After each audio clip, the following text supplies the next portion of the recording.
Mon père est devenu le premier croyant euh, dans notre famille grâce à un voyage en Argentine, d'où provient la famille, ma famille. Il a, il est devenu un ministre de la parole. Il a partagé avec des juifs et des gentils. Son cœur était vraiment pour rejoindre son peuple juif. Il a rejoint le Chosen People Ministry.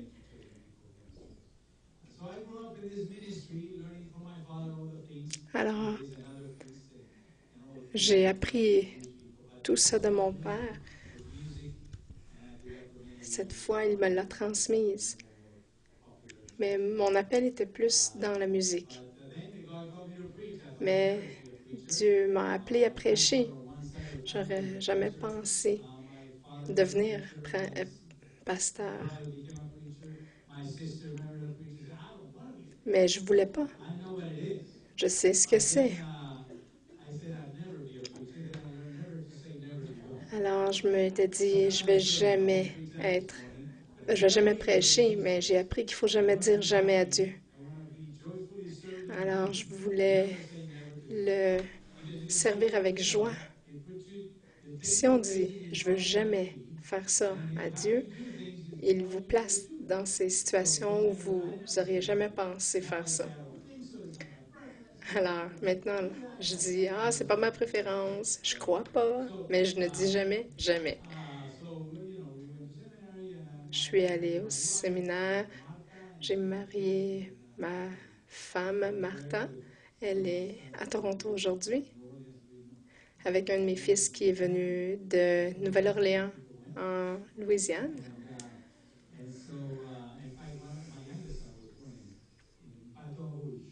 Un de mes plus jeunes fils est né, vient de Bâton Rouge. Alors, nous avons trois enfants.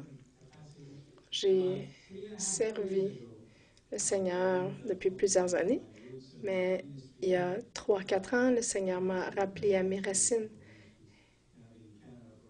Alors, ça fait maintenant 3 ans et demi que je partage la parole avec les Juifs et les gentils. Nous sommes le, le ministère Chosen People Ministries a été établi en 1894 par un rabbi orthodoxe.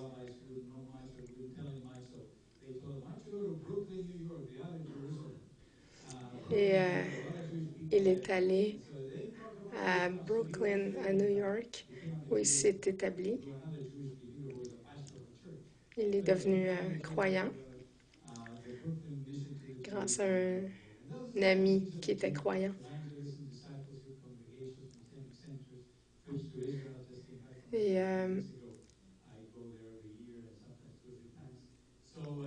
on fait beaucoup d'évangélisation. On a des centres messianiques, des missions.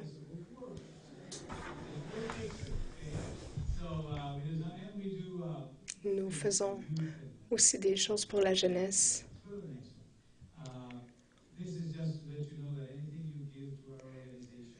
Ça, c'est pour que vous sachiez que tout ce que vous donnez à notre organisation, nous sommes redevables à ces associations ici. Il y a quelques pays où nous sommes membres. Nous faisons le ministère dans 18 pays, mais notre but principal est de partager Jésus avec les Juifs. Notre mission donnée par le Seigneur, c'est d'impacter les 350 000 Juifs avec l'amour, la grâce et la vérité de Yeshua, le Messie. Je prie que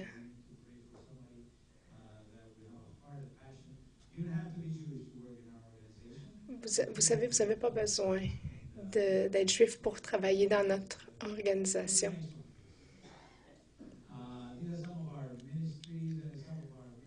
On a quelques-uns de nos ministres et nos missionnaires. Il y a des juifs ici du Canada, de la Tanzanie, de la Russie, de l'Équateur.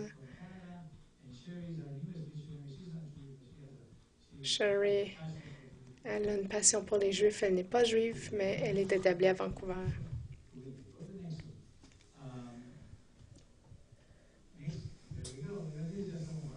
C'est quelques-uns de des membres de notre équipe. On a des stratégies ici qui font partie de notre plan. On veut faire des petits groupes d'études bibliques, de faire grandir notre équipe missionnaire, d'entraîner des leaders messianiques et d'étendre notre support avec des partenaires d'église et individuels. Nous sommes basés sur la foi et sur les dons que des gens comme vous nous donnent.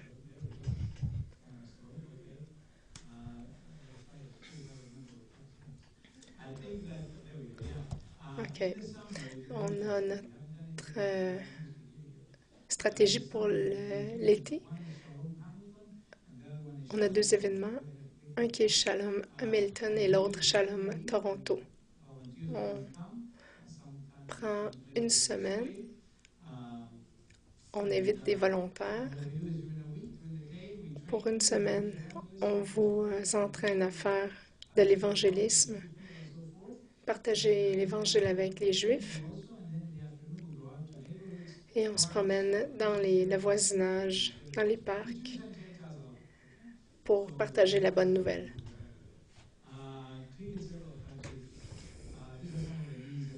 On a quelques-uns de nos besoins ici.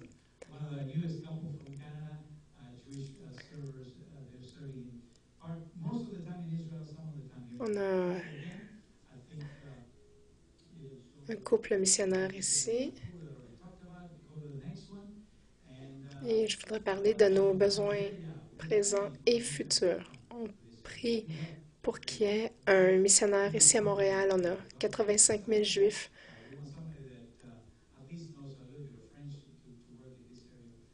On a besoin d'un nouveau missionnaire à Ottawa et à Halifax pour des communautés juives qui grandissent. On aurait besoin d'un autre missionnaire à Winnipeg pour prendre la relève d'une congrégation.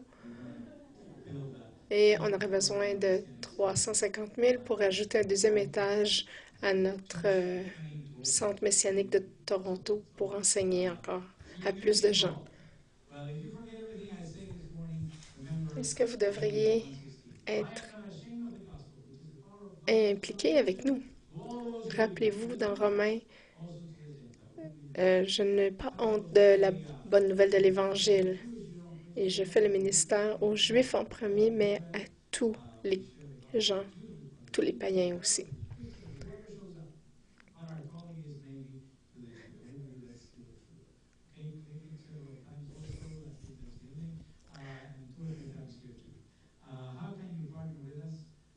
Comment pouvez-vous devenir partenaire? La première chose, c'est de prier pour nous. On voudrait que vous participiez, que vous puissiez pourvoir provision aussi.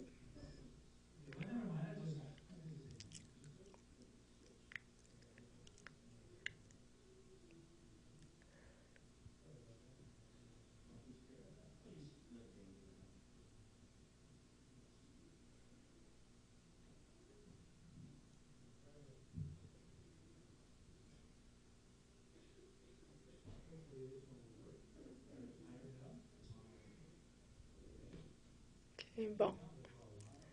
Je suis désolée, j'ai changé de micro. Sommes-nous en fonction? Oui, c'est parfait. Merci.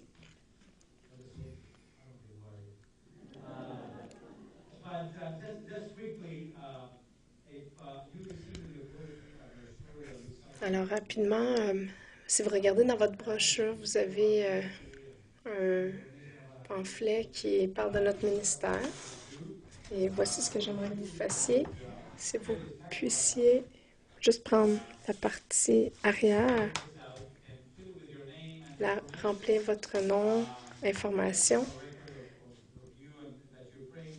On aimerait juste avoir un enregistrement de vous qui priez pour nous. Vous n'avez pas besoin de nous. Vous n'avez pas besoin de nous donner de l'argent, mais on a un magazine qui est publié une fois par mois, qui tient compte de l'actualité juive dans le monde et qui vous informe de tout ce qui se passe dans notre communauté. Et c'est gratuit.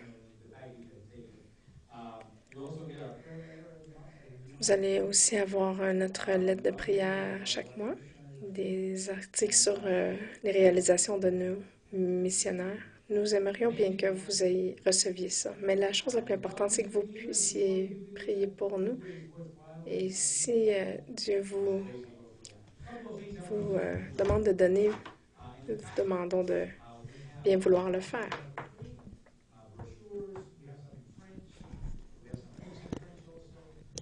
Nous avons aussi des ressources en français.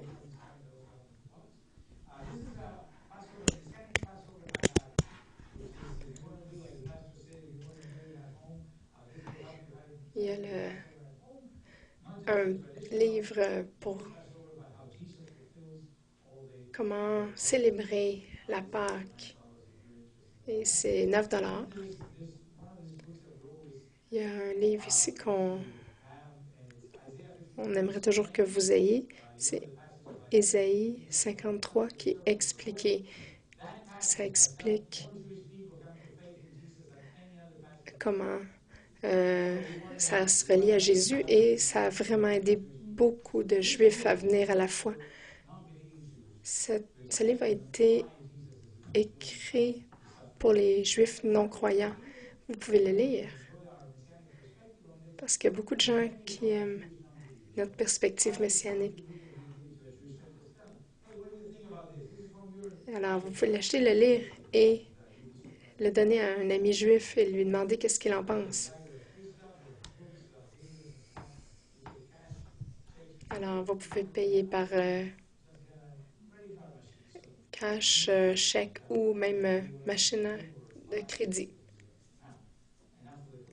Alors maintenant, nous allons terminer les annonces et allons dans la parole de Dieu. Merci d'avoir imprimé le guide qui va dans notre brochure aujourd'hui, qui vient de notre site web. C'est un résumé de la Pâque pour savoir qu'est-ce que ça veut dire pour nous. On ne va pas faire ça aujourd'hui parce que ça prendrait 3 ou 4 heures. Nous allons seulement faire les parties principales. Alors, je vais vous partager certaines choses et vous allez pouvoir comprendre. Je vais changer l'ordre des choses pour vous guider dans des choses que je vais présenter. Parce que la Pâque, c'est en fait une présentation de l'Évangile. Dieu a dit au peuple juif pour une utilisation spécifique dans ce temps-là, mais Dieu avait un plan de toute éternité et il est encore en train de le suivre. Il sait, Dieu, que vous et moi faisons des erreurs. Dieu, lui, il est parfait. Il ne fait jamais d'erreur. Alors, lorsque Dieu, de toute éternité, avait un plan de rédemption, il est encore dans ce plan-là. Il est toujours dans le plan A, pas dans le plan B. Il se révèle en différentes étapes. Il y avait des choses qui devaient venir en premier. Il y avait Abraham, ensuite Moïse, et ensuite la loi, ensuite le tabernacle et le temple, les prophètes, et ensuite Yeshua, le Messie. Le plan a toujours été le même. Nous allons voir comment ceci parle de la libération de Israël, du peuple d'Israël. C'est la base de la Pâque. Mais comme le pasteur a dit, les éléments pointent vers le Messie.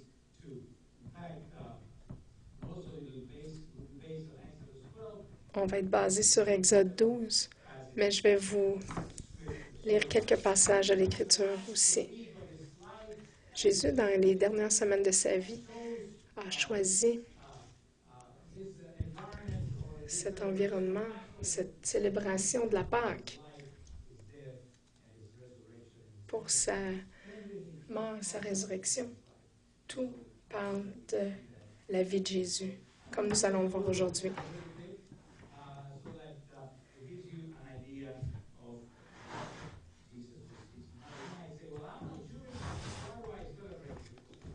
Vous pourriez dire, je ne suis pas juif, pourquoi est-ce que je célébrerais ça?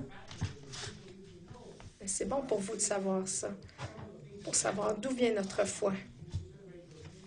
Célébrez-vous la communion ici? La communion, c'est une célébration très courte qui vient d'une longue célébration qui prend 4 heures, Pâques. Jésus a pris ces célébrations de Pâques et il leur a donné une nouvelle signification. Alors, on va commencer à regarder dans cette assiette qui a les éléments. Je change l'ordre de la Pâque juste pour vous guider à travers le salut, la mort et la résurrection. Le premier symbole est appelé Aror, qui est les herbes amères. Exode chapitre 12, le Seigneur a dit, vous allez manger l'agneau de Pâques qui va être sacrifié avec du pain sans levain et des herbes amères. Pourquoi des herbes amères? Parce qu'il voulait que le peuple juif se rappelle les souffrances qu'il a subies en Égypte. Alors, les herbes amères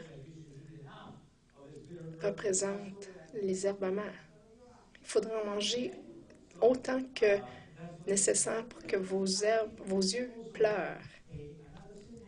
Ils ont aussi un autre symbole. C'est pour nous rappeler de nos péchés. Et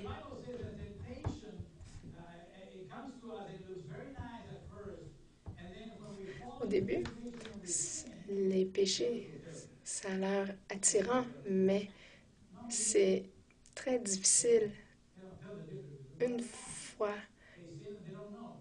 que vous avez tombé dans le péché, surtout si vous êtes croyant.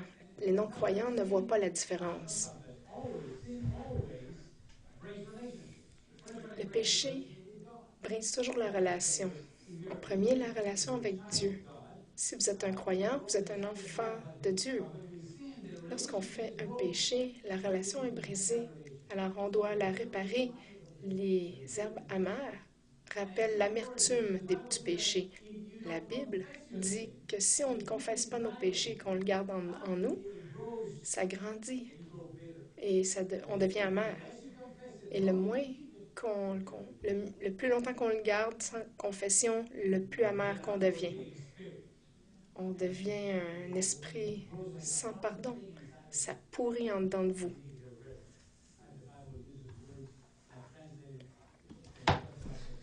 La Bible utilise des mots lorsqu'elle parle de confession, de se libérer de nos excréments. Si on confesse nos péchés, il est juste pour nous pardonner dans Jean 1,9.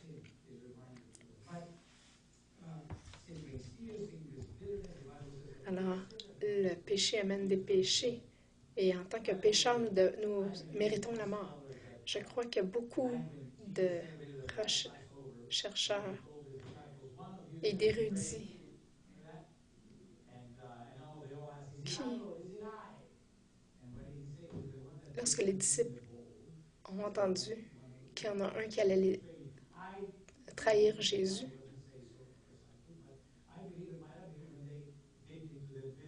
moi je pense que lorsqu'on est trahi par un ami comme Judas était, c'est une chose amère. Jésus a pris la coupe amère, même lorsqu'il a été crucifié. Vous et moi, on est souvent durs envers Judas. Cet homme a trahi Jésus. Mais j'aime me rappeler et vous rappeler qu'à chaque fois que nous péchons, nous trahissons Dieu.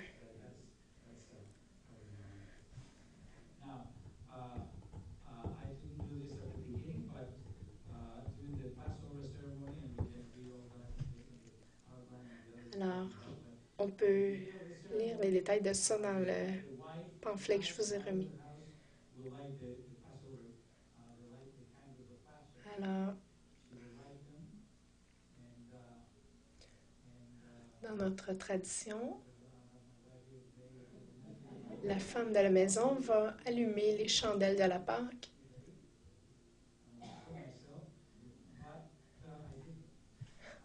Alors, je peux me brûler. Chaque vendredi soir, les maisons juives allument le chandelier pour le début du sabbat. La femme va couvrir ses cheveux, elle va faire des ronds au-dessus des chandelles.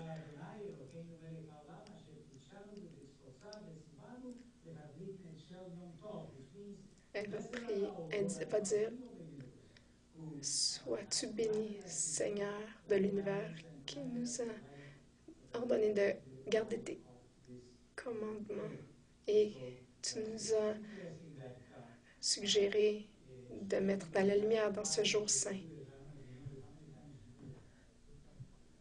Combien de temps devriez-vous faire des ronds? 3 fois. Pourquoi?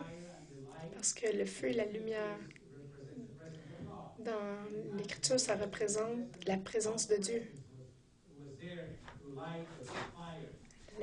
Dieu était toujours présent par la lumière ou le feu. Alors on évite la présence de Dieu dans nos vies, dans nos maisons, dans notre célébration.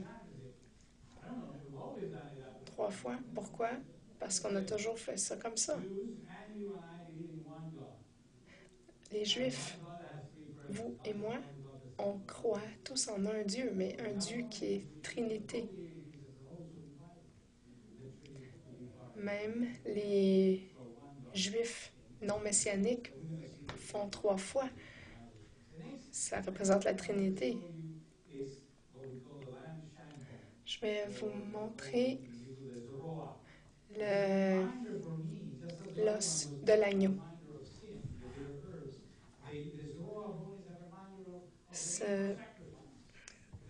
Cet os représente le sacrifice. Parce que s'il n'y a pas de sang, il n'y aura pas de pardon des péchés. Le sacrifice couvre les péchés. Le sacrifice pardonne nos péchés, nettoie tout. Pourquoi l'os? Parce que l'agneau de Pâques avait besoin d'être un agneau d'1 an, parfait, sans aucun défaut. Si vous lisez Exode chapitre 12, verset 46, ça dit: on mange la viande à l'intérieur de la maison, il est interdit d'en apporter à l'extérieur. On ne brise pas les os de l'animal. Le sacrifice de l'agneau a été fait jusqu'à l'an 70 de notre ère. Aucun sacrifice dans la communauté juive parce que le temple a été détruit. C'est intéressant de constater qu'ils ont arrêté en 70 et que quelques années plus tôt, 70 ans avant, l'agneau parfait de Dieu est mort sur la croix. Le livre d'Hébreux parle qu'il a mort une fois pour toutes. On n'a plus besoin d'aucun sacrifice maintenant. Il est l'agneau de, parfait de Dieu, comme l'agneau parfait de la Pâque. Aucun péché dans sa vie, il était parfait. Il était comme vous et moi, mais sans péché. Il a rempli tous les édits de la loi. Aucun os ne devait être brisé. Regardez Jean 19, quand on dit que Jésus a été crucifié avec un voleur de chaque côté. Normalement, un soldat venait pour accélérer le processus de la mort. Il brisait leurs jambes. Ils ont fait ça aux deux voleurs, mais ils sont venus à Jésus. Il était déjà mort, donc ils n'ont pas eu besoin de briser ses os. Alors, j'aime l'os de l'agneau parce qu'il nous rappelle le sacrifice de Jésus pour vous et moi. Alors, nous avons ensuite le pain sans levain. Il a 3 poches dedans.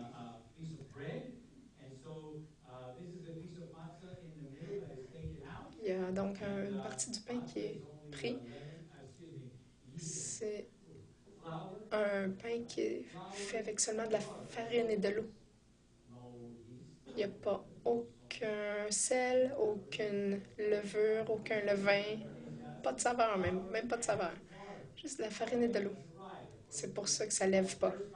Et c'est depuis la première Pâque en Égypte, ils ont dû partir tellement tôt et rapidement qu'ils n'ont pas eu le temps de le faire lever le pain. Et vous savez que la levure représente le péché. Les Juifs, nous prenons tout le levain et nous l'enlevons de la maison avant de célébrer la Pâque.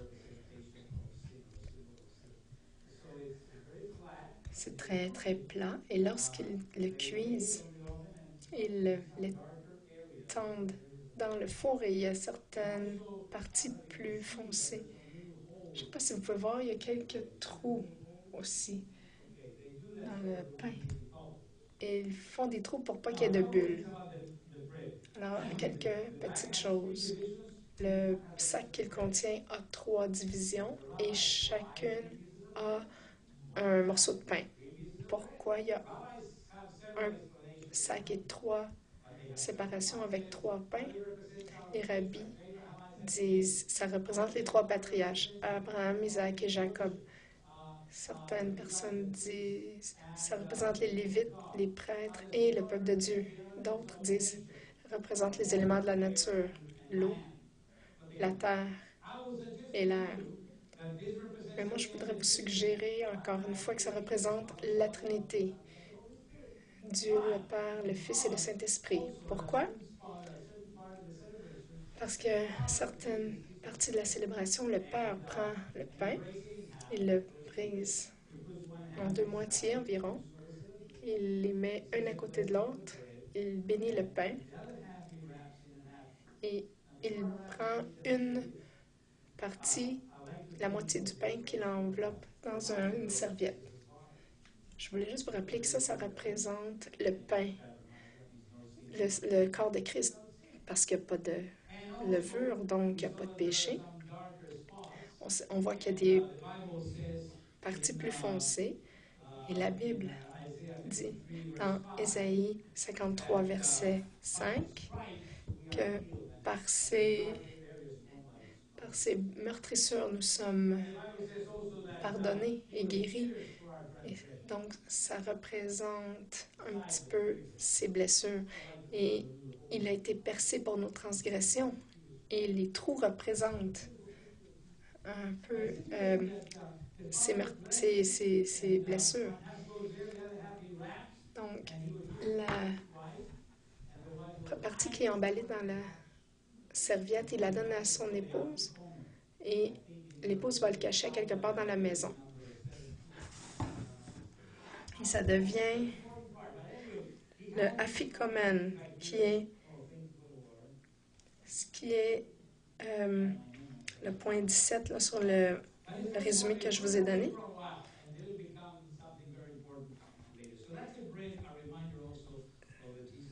C'est ce qui est caché, ce qui était caché est bien à la lumière.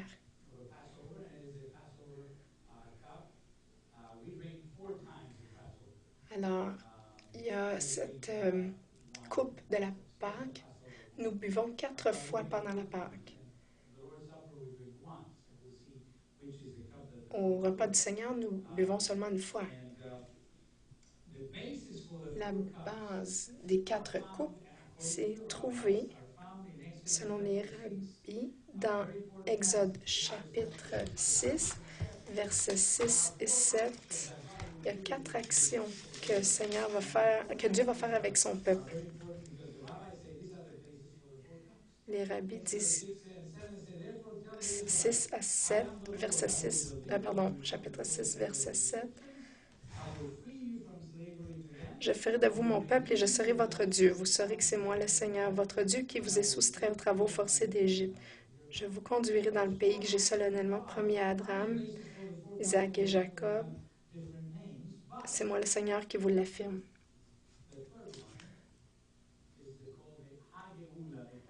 La troisième est appelée la coupe de la rédemption. La troisième action, c'est je vous rachète. Dieu a payé un prix pour racheter les esclaves d'Égypte. C'est intéressant.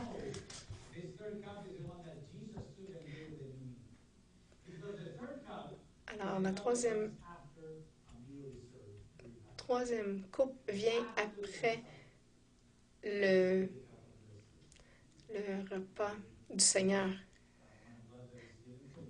C'est là que Jésus a pris la coupe et qu'il a dit, c'est la coupe de la nouvelle alliance. C'est mon sang versé pour vous.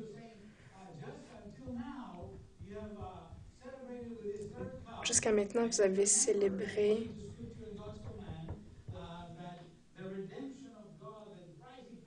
la rédemption de Dieu qui vous a pris de l'Égypte.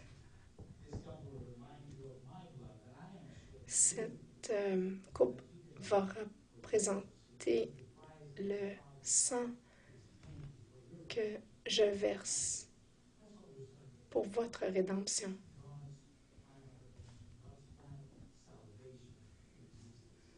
Dieu a planifié le salut en Jésus. Vous savez, on n'aime pas penser à ça, mais il a vraiment saigné pour vous et moi. Il a saigné volontairement. Il a donné sa vie volontairement.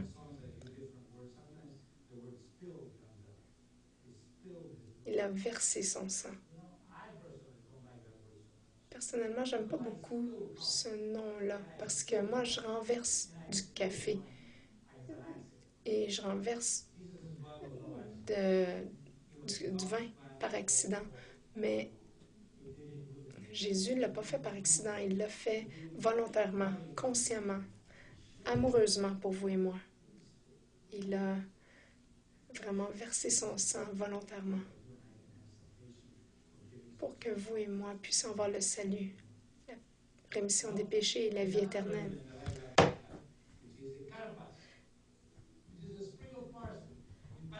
Alors, l'autre élément que je voudrais vous expliquer, c'est le persil.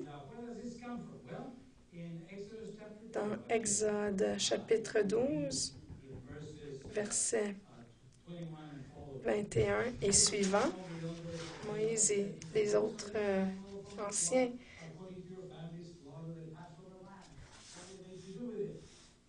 ont pris un peu d'hysope, de la mettre dans le sang de l'agneau et de peinturer les poutres de la porte.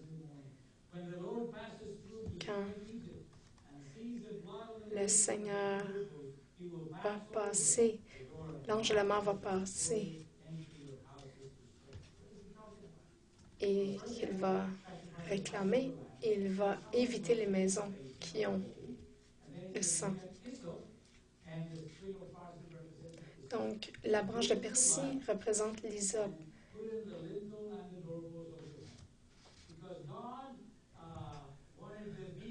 Dieu voulait que les gens partent de l'Égypte.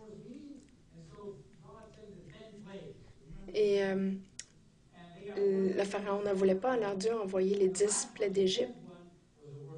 Et la 10e était la mort de l'aîné, du premier-né de la famille. Lorsque l'ange de la mort a passé par-dessus l'Égypte, comment il pouvait voir la différence entre une maison égyptienne ou une maison d'un Israélite? C'était avec le sang de l'agneau réparti sur les portes.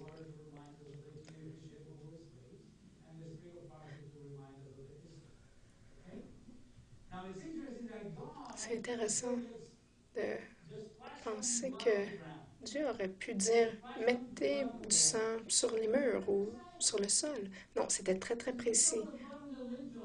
Mettez-le autour de la porte, sur les linteaux et les poteaux. Alors, ça ressemble à quoi? À quoi? Ça ressemble à une croix.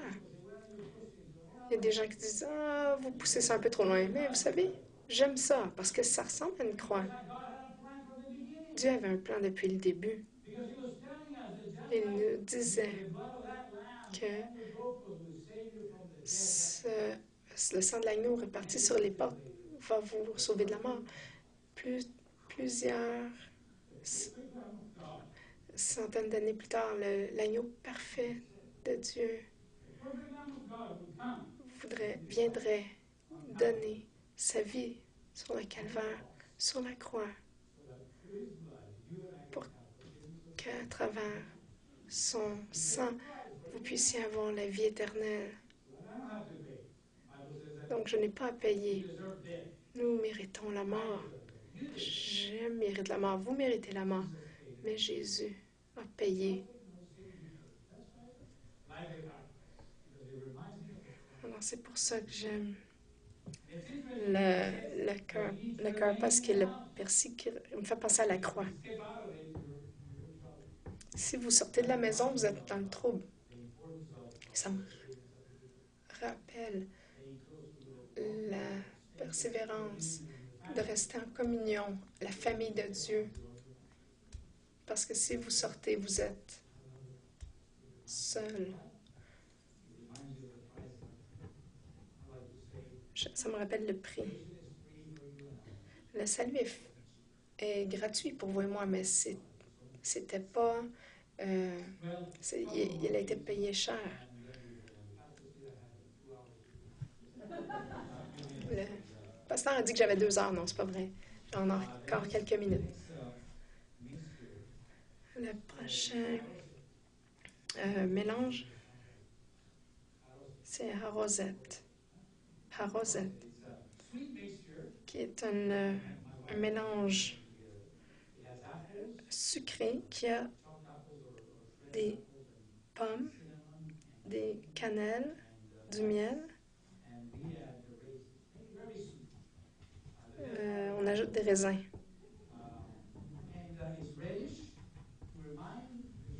C'est rouge pour rappeler le mortier qui rappelle Exode 1, qui étaient les Israélites qui construisaient pour les Égyptiens. J'aime aussi penser que les herbes rappellent l'amertume. Il y avait le mélange sucré rappelle le processus. Nous devons nous confesser. Nous devons confesser, reconnaître que nous sommes péchés. Parfois, c'est facile de dire pardonne-moi mes péchés. Mais c'est plus difficile de confesser spécifiquement qu'est-ce qu'on a fait. C'est ce que Dieu veut, parce que dans la confession, il y a de la guérison. Parce que lorsque nous confessons, nous pouvons nous repentir, ne plus le faire. Et là, ensuite, Dieu pardonne. Et la relation est restaurée.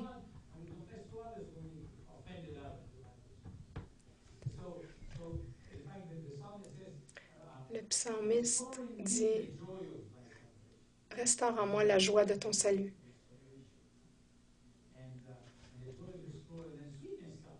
Lorsque la joie revient, le goût sucré, agréable revient.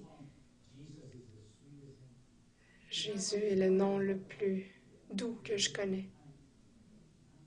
C'est comme du miel. Parce que lorsqu'on confesse et qu'on se repent, il nous pardonne et redonne cette relation. Il y a un œuf rôti. C'est pas dans la Bible. C'est juste un symbole. C'était dans la période de 400 ans entre l'Ancien et le Nouveau Testament. Il y a eu des livres écrits, mais ce n'était pas inspiré de Dieu. Israël était en exil. Le rabbi a dit, on ne peut pas faire les offrandes, brûler les sacrifices qu'on faisait avant. Alors, on n'est pas à Jérusalem, qu'est-ce qu'on va faire? Le rabbi a dit, faisons retirer un œuf. Ça va nous rappeler les sacrifices qu'on brûlait. Pourquoi rôti? Parce que tout était cuit. J'aime penser à ça comme symbole de nouvelle vie.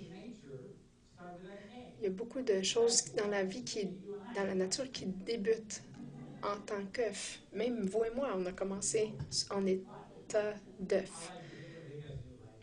Donc, c'est une nouvelle vie. Ça nous rappelle la nouvelle vie que nous avons en Jésus.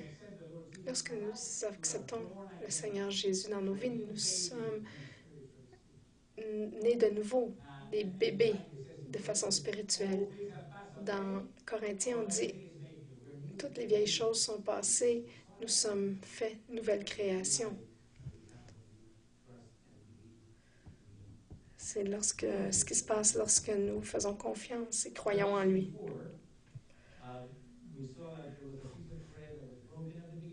On a vu qu'il y avait une partie de pain qui était brisée au début. Après le repas, ce qui se passe, c'est que le Père envoie les enfants autour de la maison pour trouver le afikomen, qui est la partie de pain cachée.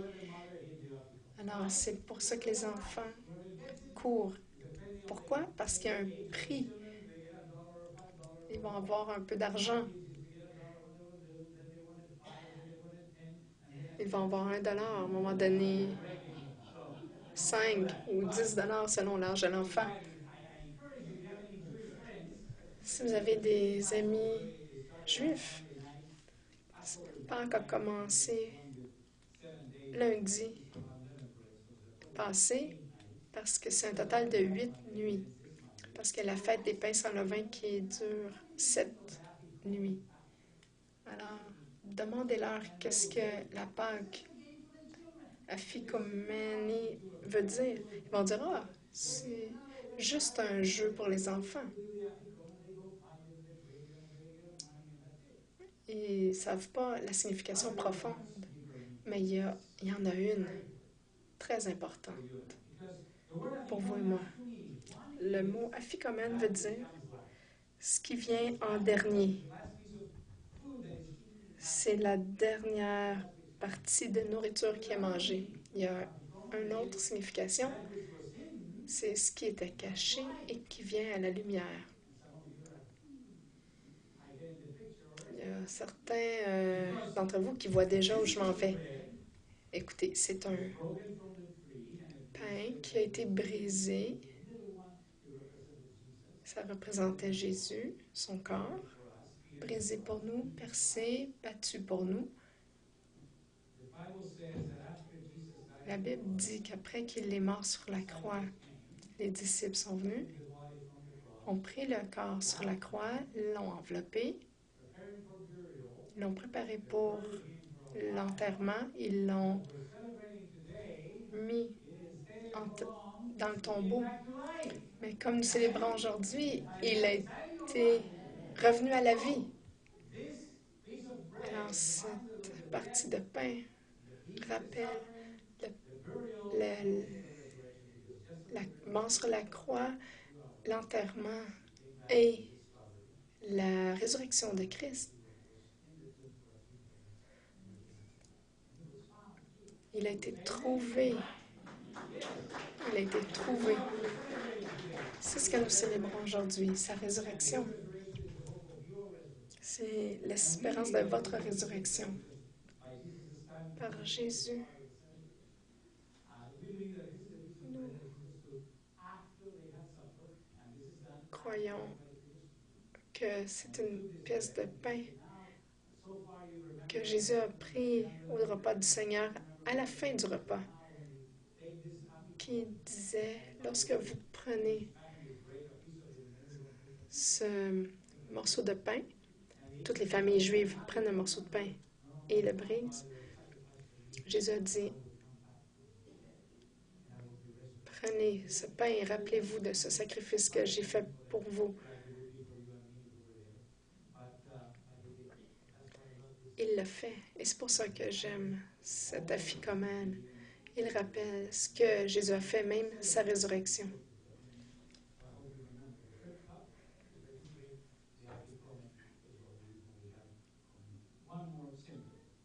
Alors, un dernier élément. Dans chaque table juive, ils mettent à la fin une chaise libre avec une assiette et une coupe vide. Ils l'appellent la coupe d'Élie. Parce qu'à la fin de la célébration, le père envoie le fils aîné à la réception, à l'entrée de la maison, aller voir dehors. Il regarde dans toutes les directions pour voir si Élie est revenu aujourd'hui. Il revient et dit non, Élie n'est pas venu aujourd'hui. Et ça quitte sur une note triste. Pourquoi? Parce que le peuple juif, pour le peuple juif, la venue d'Élie annonce la venue du Messie. Parce que la plupart des Juifs croient que le Messie n'est pas arrivé encore. Comme dans le livre de Malachie, où Élie va annoncer la venue du Messie. Mais pour nous, nous savons que Jésus a rempli les prophéties de Zacharie qui dit que Jésus est venu sur un âne, le Messie est venu sur un âne. Alors, pourquoi est-ce que les messianiques juifs prennent encore cette coupe d'Élie? Parce que Jésus revient. Et la deuxième fois, ça va être une autre histoire. Quand il va revenir en tant que roi de rois et seigneur des seigneurs. Il va venir avec tous les anges sur un cheval blanc. Peu importe quel moyen de communication, tous les yeux vont le voir. Tous ceux qui n'ont pas cru en lui vont être bouche bée. J'ai hâte de voir les visages de ceux qui ne le croient pas. Chaque genou va plier, chaque langue va confesser que Jésus est Seigneur. Moi, ça me rend excitée parce que Dieu garde parole, chaque parole. qu'est-ce qui va être les signes qu'il vient? Il va avoir le son de la trompette. Pas n'importe laquelle, ça va être un chauffard qui est le corne du bouc. Il y en a d'entre vous qui n'ont jamais entendu ça. Je l'ai apporté pour vous faire entendre.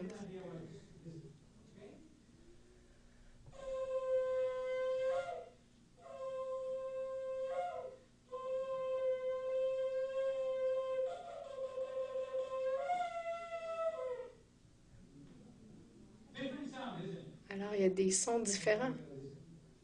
C'est ce que vous devez rechercher. Je vous dis, ça va être beaucoup plus fort, mais Jésus reviendra.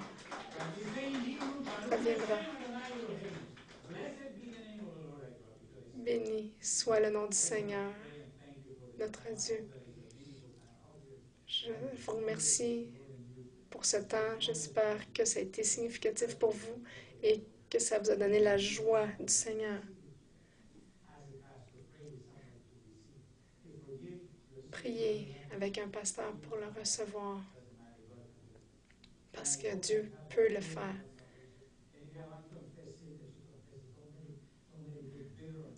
Si vous avez un péché, confessez, pour pas que ça amène de l'amertume en vous et que ce soit remplacé par la joie du salut. Réjouissons-nous dans la deuxième venue du Seigneur, car il reviendra. Soyez bénis, ayez une belle journée.